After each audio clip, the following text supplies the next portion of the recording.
खबर है कि ताइवान पर हमले के लिए चीन ने नया प्लान तैयार कर लिया है। मतलब यह कि ताइवान को अपने नक्शे में मिलाने की कोशिश में जुटा चीन जल्द ही कुछ ऐसा कर सकता है जिसे दुनिया देखती रह जाएगी और ताइवान का अस्तित्व मिटते देर नहीं लगेगी। बताया जा रहा है कि चीन ने ताइवान पर हमले की तैयारी तेज कर दी है और इसके लिए शी जिनपिंग ने 2 नए आर्मी जनरल नियुक्त किए हैं। इन दोनों अफसरों की नियुक्ति को सीधे तौर पर इस तरह से देखा जा रहा है कि अब वो दिन दूर नहीं जब चीन के ताइवान पर हमले की खबर दुनिया को थर्रा कर रख देगी, क्योंकि कहा जा रहा है कि इन दोनों आर्मी जनरलों के पास युद्ध की प्लानिंग से जुड़ा काफी अच्छा अनुभव है। खबर है कि ये दोनों अफसर एक हफ्ते पहले अपना पद संभाल भी चुके हैं और वो बेहद जोर शोर से ताइवान पर कब्जे के प्लान को शी के साथ मिलकर तैयार कर रहे हैं। इसके लिए शी जिनपिंग के साथ उन दोनों के लगातार बैठकें करने की भी खबरें हैं, जिनमें इस बात पर जोर दिया जा रहा है कि चीन के लिए जंग छेड़ने का मतलब सिर्फ जीत ही होना चाहिए। यही वजह है कि चीन ने अपनी सेना में WL-3 ड्रोन को शामिल किया, जो 10,000 किलोमीटर की रेंज में दुश्मन पर मार कर सकता है और एक बार में 40 घंटे तक उड़ान भरने की क्षमता रखता है। जिसके बाद से ही ये खबरें आने लगी कि चीन ने अपने सपने को पूरा करने के लिए एक बार फिर जंग की तैयारी तेज कर दी है, क्योंकि चीन की कोशिश है कि ताइवान उसके खतरनाक हथियारों के डर से पहले ही हार मान ले, जिससे वो बिना जंग लड़े ही उस पर कब्जा कर सके। लेकिन हर बार ताइवान ने चीन को करारा जवाब देने में देर नहीं की, क्योंकि चीन जैसे ताकतवर देश से भिड़ने में वो अकेला नहीं है, उसे अमेरिका का पूरा साथ मिल रहा है, जिसने कसम खाई है कि अगर चीन ने ताइवान पर हमला किया तो वो उसे मुंहतोड़ जवाब देगा।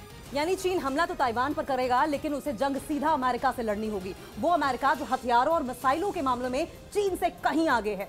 लेकिन इसके बावजूद चीन अपनी हरकतों से बाज नहीं आता दिख रहा। उसकी वजह से दोनों देशों के बीच मौजूद ताइवान स्ट्रेट में तनाव का माहौल बना हुआ है। ऐसे में चीन की बढ़ती दादागिरी पर लगाम लगाने के लिए इस महीने की शुरुआत में क्वाड में शामिल देशों अमेरिका, भारत, जापान और ऑस्ट्रेलिया की नौसेना ने समंदर में युद्ध का अभ्यास किया था। ईस्ट चाइना सी के पास जापान के योकोसुका में इस मिलिट्री ड्रिल के जरिए क्वाड देशों ने चीन को चेतावनी दी और ये समझा दिया कि अगर उसने समंदर को अपनी जागीर समझने की कोशिश की तो उसे करारा जवाब दिया जाएगा। चीन और रूस को पछाड़ने के लिए अमेरिका ने हाइपरसोनिक हथियारों की तरफ अपनी निगाहें टिका ली हैं। ये दावा अमेरिका की नौसेना के एक अधिकारी ने किया और बताया कि जंग में किंजल मिसाइलों की यूक्रेन में तैनाती अमेरिका को अपनी हाइपरसोनिक हथियारों की ताकत बढ़ाने की तरफ लेकर गई। अमेरिका की नौसेना के अफसर के मुताबिक पेंटागन बहुत तेजी से हाइपरसोनिक हथियारों की टेस्टिंग और रिसर्च पर काम कर रहा है, ताकि वो किसी भी तरह चीन और रूस को पछाड़ सके। हालांकि उन्होंने ये भी कहा कि हाइपरसोनिक हथियार आज की जरूरत है, इसी वजह से अमेरिका चाहता है कि ऐसे हथियार उसके पास जल्द से जल्द हों, जिसके लिए बीते महीने अमेरिका ने 2 रॉकेट भी दागे थे ताकि हाइपरसोनिक हथियारों से जुड़े डेटा को इकट्ठा किया जा सके।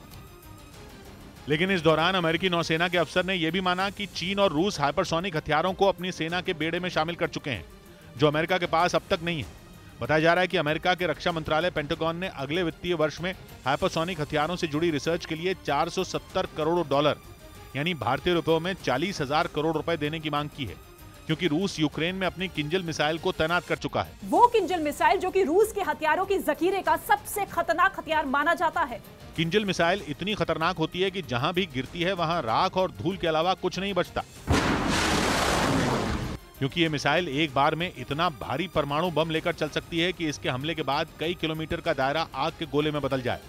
यही नहीं, ये भी खबरें हैं कि रूस इस साल के आखिर में अपनी सबसे ताकतवर मिसाइल सरमात 2 का टेस्ट कर सकता है। रूस का दावा है कि उसकी ये हाइपरसोनिक परमाणु मिसाइल अपने एक बार से दुनिया के किसी भी महाद्वीप का आधा हिस्सा उड़ा सकती है, जो किसी भी लिहाज से अमेरिका के लिए अच्छी खबर नहीं है, क्योंकि रूस पहले से ही जंग में यूक्रेन की मदद करने वाले नेटो देशों से खार खाए बैठा है।